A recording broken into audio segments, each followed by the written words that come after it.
Hello, আসসালামু আলাইকুম guys, কেমন আছেন সবাই? আশা করি ভালো আছেন। আমি এখন আছি মদিনাতে একটা ন্যাশনাল মিউজিয়াম হয়েছে। তো এই ন্যাশনাল মিউজিয়ামে কিছুক্ষণ আগে খাওয়া দাওয়ার উদ্দেশ্যে আসলাম।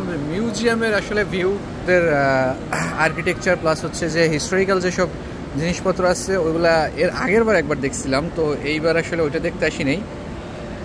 এই জায়গায় সুন্দর বেশ কিছু রেস্টুরেন্ট আছে, খাওয়া দাওয়ার উদ্দেশ্যে আসলাম। তো এখানে জয়তুন নামে একটা রেস্টুরেন্ট আছে, এখানেই কিছুক্ষণ আগে খাওয়া দাওয়া শেষ করলাম। খাওয়া দাওয়া শেষ করে হচ্ছে এখন ব্যাক টু প্যাভিলন যাওয়ার উদ্দেশ্যে হোটেলে।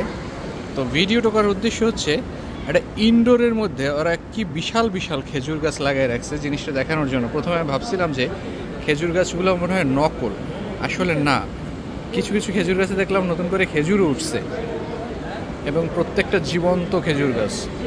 আস্তে আস্তে গাছ তুলে এনে বসায় দিচ্ছে। মানে টেকনোলজি কতটা আপডেট হইলে আসলে এইসব বিষয়গুলো করা যায়, এটাই আসলে দেখানোর উদ্দেশ্য। মূলত জায়গাটা বেশ ভালো লাগছে, এই জন্যই আপনাদের সাথে শেয়ার করা। তো ভালো থাকবেন, আবার অন্য কোনো দিন অন্য কোথাও দেখা হবে। আল্লাহ হাফেজ।